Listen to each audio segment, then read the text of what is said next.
I've been blown away reading through Revelation. Bevan recommended I watch a sermon on it, and I did, and it just changed my entire perspective on the book of Revelation. Welcome to the Bible in 1 Year podcast, brought to you by two Brits and a Bible. Today is day 360, covering Revelation 1, 2, and 3.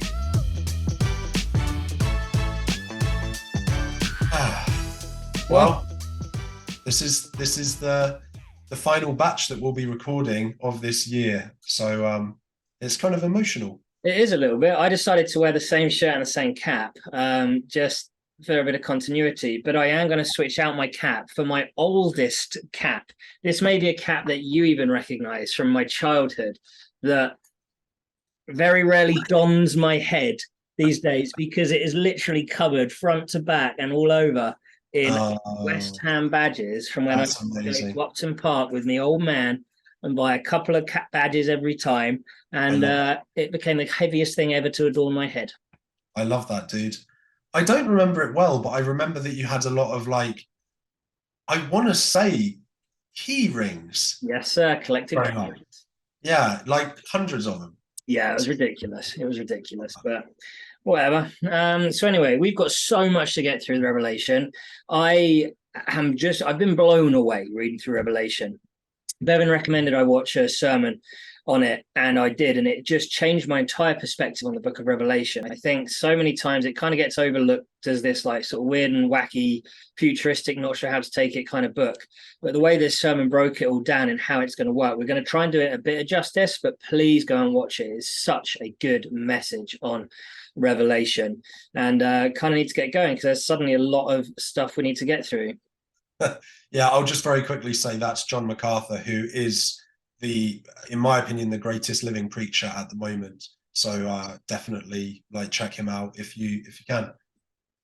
Oh, show. Okay, so Book of Revelation, written by the Apostle John, probably in and around the mid-90s AD. It doesn't claim to have been John the Apostle, but evidence shows it was more likely to be him than anybody else. There was a guy called John the Elder at the time and stuff like that. And it is kind of an apocalyptic writing, but also a letter written in a similar way to Jude. I found quite interesting. I didn't realize that just in the way it's expressed. And it's written as an encouragement that despite the spiritual persecution and warfare, God will ultimately win. And placing faith in Jesus will see us prevail as well. However, it also offers a great warning to stuff like lukewarm church believers and, end of time, really. So, yeah, crack on, shall we, lad? Yeah, let's do it. Revelation 1, verse 16. In his right hand he held 7 stars, and coming out of his mouth was a sharp, double-edged sword. His face was like the sun shining in all its brilliance. So straight away, someone who isn't being taken through these symbols and stuff can be like, okay, this is already too weird, I'm out, right? And dismissed, go to a different book. But once you understand that the 7 stars symbolize 7 angels, before that there were 7 lampstands, which stand for the 7 churches. Mm-hmm. And the double-edged sword is this idea that Jesus is coming to divide the world into believers and non-believers. Suddenly that imagery opens up this amazing thing. There are these messengers through the angels. Jesus is literally with the churches all the time, and he's here to divide the wheat from the chaff. Yeah, absolutely. I found it quite interesting that chapter 1, verse 4 and 5, talking about grace and peace to you who is from who was and is to come, the 7 spirits. And it mentioned the 7 spirits there. And I quite liked it because that actually refers to the sevenfold elements of the Holy Spirit, which is a reference from Isaiah 11:2. So go look that up as well. Also, chapter 1 was written kind of as a past tense. Chapter 2 and 3 were present tense in the writings to the churches. And then chapter 4 onwards was all kind of future tense until right at the end when it's talking to John again. We mentioned a couple of weeks ago, about how Jesus, since his death, holds the keys to hell, and that is 1 verse 18. It says that very specifically, and I hold the keys of death and Hades. So there was that side of things. And also, I've just realized this is a great note from the MacArthur thing, isn't it? The 7 churches that I mentioned were all real physical geographical places, but they're also meant to represent like different states that a church could be in. So there are certain ones that are thriving, others that are dead, and so on as well. Exactly, which is kind of, I was just going to briefly go through what that actually looks like of each church. So I'm happy to do that and then kind of just leave you that that cap is so flipping heavy. I'm going to have to go back to the seriously, the amount of metal on that thing. Oh, I feel taller.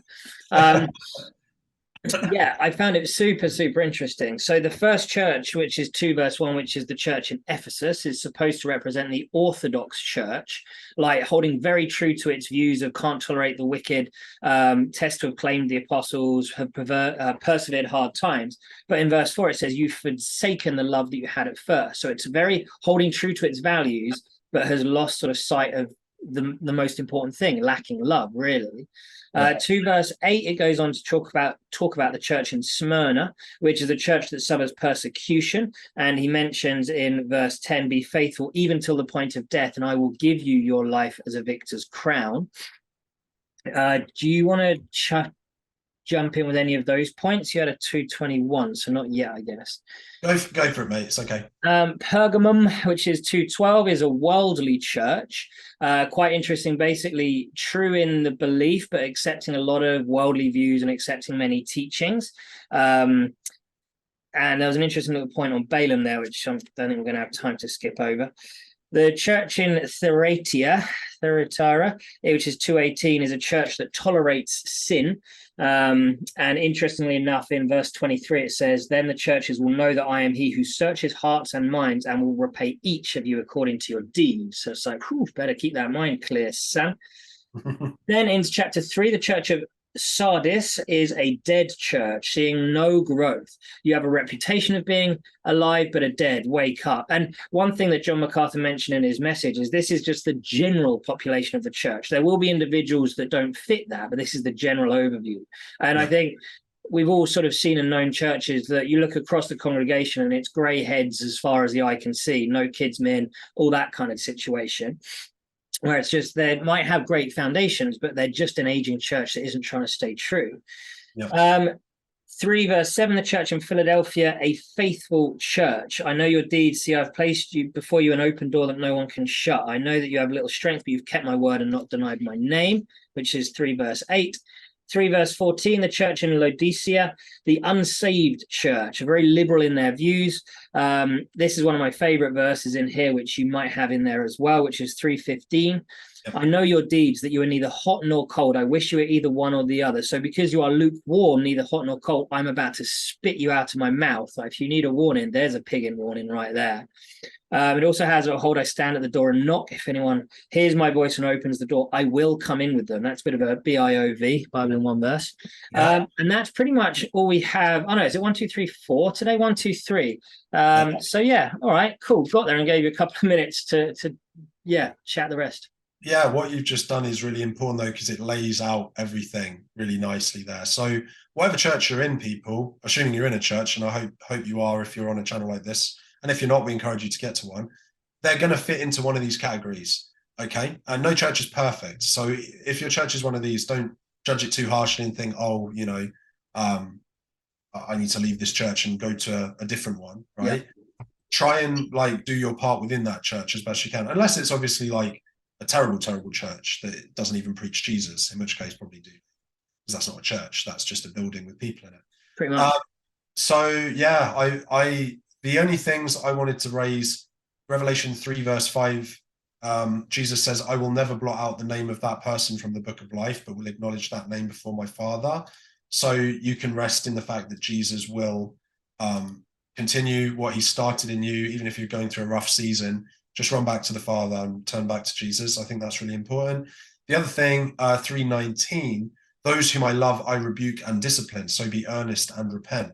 So if you are going through a rough season where you're suffering and struggling a lot, just remember that it's possible that God is actually, you know, putting you through something in order to grow you and stuff. So there will be pain in all of our lives. It's a case of learning from those pains and things. Yeah, I think that's everything. I might do the ending just so I've said a couple of words today. So tomorrow is going to be day 361, Revelation 4, 5, 6, 7, and 8. Why don't you beautiful people pick up your Bibles and get reading? If you've enjoyed this content, please like and share or join us on social media at 2 Brits and a Bible. Thank you very much.